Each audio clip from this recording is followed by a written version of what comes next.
ஓம் நமச்சிவாய சிவாய நம. அனைத்து தமிழ் உள்ளங்களுக்கும் கனிவான வணக்கங்கள். நிகழும் மங்களகரமான விசுவாசு ஆண்டு பங்குனி மாதம் 18ஆம் நாள் புதன்கிழமை அன்று சதுர்தசி திதியில் உத்திரம் நட்சத்திரத்தில் விருத்தி நாமயோகத்தில் வணிசை கரணத்தில் அமிர்தயோகம் கூடிய நன்னாளில் இந்த மகத்தான ஏப்ரல் மாதம் பிறக்கிறது. 2026ஆம் ஆண்டின் 4வது மாதமான ஏப்ரல் மாதம் மிகவும் முக்கியத்துவம் வாய்ந்த மாதமாகும். இந்த மாதம் பல கிரக பெயர்ச்சிகள், சேர்க்கைகள், நட்சத்திர மாற்றங்கள் நிகழ இருக்கிறது. ஏப்ரல் மாதத்தின் முதல் வாரத்தில் செவ்வாய் பகவான் மீனராசிக்கு பெயர்ச்சியாகிறார். சூரியன், செவ்வாய் மற்றும் சனி ஆகிய கிரகங்கள் இணைந்து மங்களாதித்ய யோகம், திரிகிரக யோகம் உள்ளிட்ட யோகங்கள் உருவாக இருக்கிறது. அதே போல சுக்கிர பகவான் ஏப்ரல் மாத தொடக்கத்தில் மேசராசியில் பெயர்ச்சியடைகிறார். மாத இறுதியில் ரிஷபராசிக்குள் பிரவேசமாகிறார். புதன் பகவான் ஏப்ரல் 11ஆம் தேதி மீனராசிக்குள் நுழைந்து சதுர்கிரக யோகத்தை உருவாக்குகிறார். ஏப்ரல் 14ஆம் தேதி சூரிய பகவான் மேசராசிக்கு பெயர்ச்சியடைந்து சுக்கிரனுடன் இணைந்து சுக்கிராதித்ய யோகத்தை உருவாக்குகிறார். ஏப்ரல் 17ஆம் தேதி சனி பகவான் உத்திரட்டாதி நட்சத்திரத்தின் 3ஆம் பாதத்தில் பிரவேசிக்கிறார். ஏப்ரல் 30ஆம் தேதி புதன் பகவான் மேசராசிக்குள் நுழைய இருக்கிறார். இந்த கிரகங்களின் அமைப்பினால் உங்கள் வாழ்வில் ஏற்படக்கூடிய சுப மற்றும் அசுப பலன்கள் என்ன என்பதனையும், அசுப பலன்கள் ஏற்படுமாயின் ராசிக்காரர்கள் செல்ல வேண்டிய கோவில் மற்றும் செய்ய வேண்டிய பரிகாரம் என்ன என்பதனை பற்றியும் விரிவாக காண்போம். பிறக்கப் போகும் இம்மாதத்தில் உங்கள் வாழ்வில் வளமும் நலமும் செல்வ செழிப்பும் பெற்று வாழ்வின் உயரிய நிலையை அடைய எல்லாம் வல்ல எம்பெருமானை வேண்டி விரும்பி கேட்டுக்கொள்கிறேன். மகர ராசி அன்பர்களே, இம்மாதம் வெளிவட்டாரத்தில் மதிப்பும் மரியாதையும் அதிகரிக்கும். அரசாங்க வகையில் எதிர்பார்த்த காரியங்கள் அனுகூலமாக முடியும். தந்தை வழி உறவுகளால் ஆதாயம் உண்டாகும். பணவரவு கணிசமாக உயரும். குடும்பத்தில் மகிழ்ச்சியும் உற்சாகமும் நிலவும். கணவன் மனைவிக்கு இடையே அந்யோன்யம் அதிகரிக்கும். உறவினர்கள் வருகையும் அதனால் மகிழ்ச்சியும் உண்டாகும். உறவினர்களிடம் எதிர்பார்த்த காரியங்கள் அனுகூலமாகும். வீடுமனை வாங்கும் முயற்சியில் தற்போது ஈடுபட வேண்டாம். புதிய முயற்சிகளில் வெற்றி கிடைக்கும். எதிரிகளின் தொல்லை இல்லாமல் போகும். அவர்களால் மறைமுக ஆதாயமும் கிடைக்கக்கூடும். முக்கிய முடிவுகளை துணிச்சலுடன் எடுப்பீர்கள். உங்கள் முயற்சிகளுக்கு மனைவி, மகன் உள்ளிட்டோர் பக்கபலமாக இருப்பார்கள். விலை உயர்ந்த நகை மற்றும் பொருட்களை இரவல் தரவோ வாங்கவோ வேண்டாம். வீட்டில் பொருட்கள் களவு போகக்கூடும் என்பதால் எச்சரிக்கையாக இருக்கவும். அக்கம் பக்கத்தில் இருப்பவர்களுடன் அனுசரித்து செல்வது நல்லது. உடல் ஆரோக்கியம் மேம்படும். அலுவலகத்தில் ஓரளவுக்கு முன்னேற்றமான சூழ்நிலையே காணப்படுகிறது. எதிர்பார்த்த சலுகைகள் கிடைக்கும். சக ஊழியர்கள் உங்கள் பணிகளில் ஒத்துழைப்பு தருவார்கள். உங்கள் கோரிக்கைகள் ஏற்றுக்கொள்ளப்படும். பதவி உயர்வு, ஊதிய உயர்வு கிடைப்பதில் இருந்த தடைகள் விலகும். தொழில் மற்றும் வியாபாரத்தில் முன்னேற்றம் ஏற்படும். விற்பனையும் லாபமும் எதிர்பார்த்தபடியே இருக்கும். அரசாங்கத்திடம் எதிர்பார்த்த லைசென்ஸ் போன்ற விஷயங்கள் எளிதாக முடியும். வியாபாரத்தை விரிவுபடுத்தும் எண்ணம் இருந்தால் அதற்கான முயற்சிகளில் இந்த மாதம் ஈடுபடலாம். குடும்பத்தை நிர்வகிக்கும் பெண்களுக்கு மாதத்தின் பெரும்பகுதி மகிழ்ச்சி தருவதாகவே இருக்கும். கணவரிடம் எதிர்பார்த்த காரியங்கள் அனுகூலமாகும். உறவினர்களிடையே மதிப்பு மரியாதை அதிகரிக்கும். அலுவலகம் செல்லும் பெண்களுக்கு எதிர்பார்த்த சலுகைகள் கிடைக்கும். வியாழக்கிழமைகளில் தட்சிணாமூர்த்தி வழிபாடும், ஞாயிற்றுக்கிழமைகளில் சரபேஸ்வரர் வழிபாடும் நலம் சேர்க்கும். ஒரு முறையாவது குலதெய்வத்தையும் இஷ்ட தெய்வத்தையும் ஒரே நாளில் சென்று தரிசித்து வாருங்கள். கடன் பிரச்சனைகள் தீரும். குடும்பத்தில் மகிழ்ச்சி நிலவும். மன நிம்மதி உண்டாகும். சிறப்பு தொகுப்பு.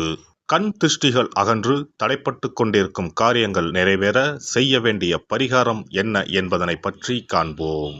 வாழ்க்கையில் நல்ல நிலையில் இருந்தவர்கள் கூட திடீரென்று பொருளாதாரம் இழந்து மன கஷ்டங்களுடன் வாழும் நிலை ஏற்படும்.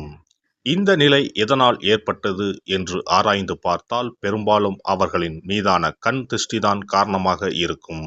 கல்லடி பட்டாலும் கண்ணடி படக்கூடாது என்று சொல்வார்கள் அல்லவா? அது உண்மைதான். இது போன்ற பிறரின் பொறாமை கொண்ட கண் திருஷ்டியினால் பலரின் வாழ்க்கை சிரமத்திற்கு ஆளாக நேரிடும்.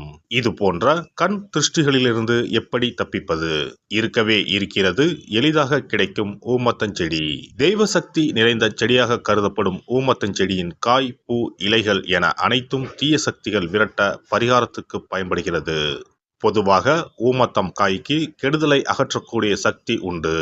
நம் வீட்டில் உள்ள எதிர்மறை சக்தியை அகற்றுவதற்கு ஊமத்தங்காய் தீபம் சிறந்த பரிகாரமாகிறது.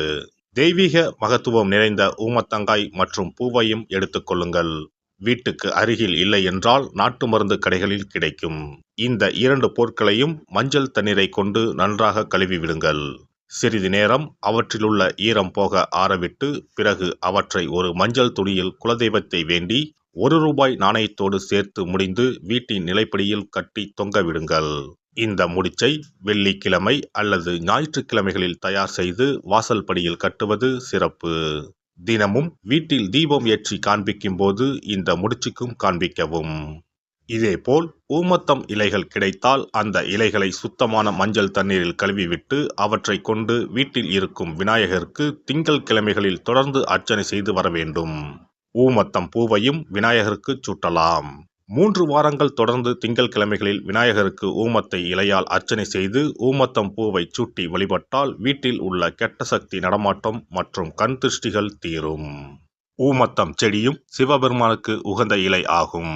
இந்த ஊமத்தங்காய் வைத்து சிவபெருமானுக்கு தீபம் ஏற்றி வழிபடுவதன் மூலம் நமது பிரச்சனைகளில் இருந்து எளிதாக விடுபட முடியும். முதலில் 2 ஊமத்தங்காய்களை எடுத்துக்கொள்ள வேண்டும்.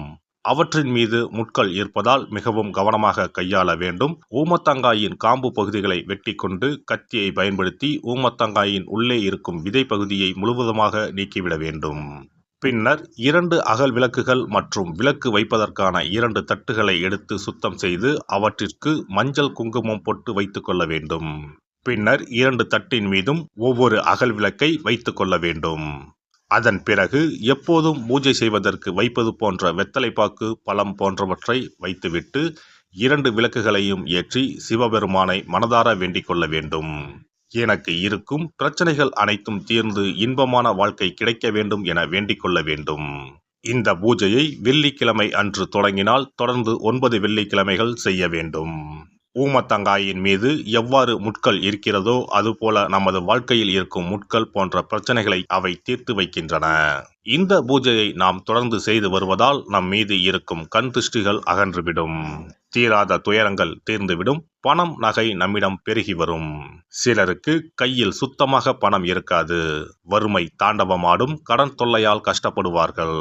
பண பிரச்சனையில் சிக்கி கொண்டிருப்பவர்கள் இந்த தீபத்தை ஏற்றினால் 3 வாரங்களில் நல்ல பலனை பெற முடியும். தொழிலில் நல்ல முன்னேற்றம் இருக்கும். கடன் பிரச்சனைகள் தீரும். உறவினர்களிடையே பகைமை இருந்தால் அவையும் மறைந்துவிடும். நோய்வாய் உள்ளவர்கள் இந்த தீபத்தை ஏற்றுவதன் மூலம் நல்ல பலனை பெற முடியும். பொதுவாகவே எந்த பரிகாரம் என்றாலும் அதை முழு நம்பிக்கையுடன் செய்தால் மட்டுமே முழு பலன் கிடைக்கும் என்பதை நினைவில் கொள்ளுங்கள். எல்லாம் வல்ல இறையருளால் நீங்களும் உங்கள் அன்பு குடும்பமும் உடல் நலம், நீலாயுள், நிறை செல்வம், உயர் புகழ், மெய்ஞானம் ஓங்கி வாழ்க வளமுடன்.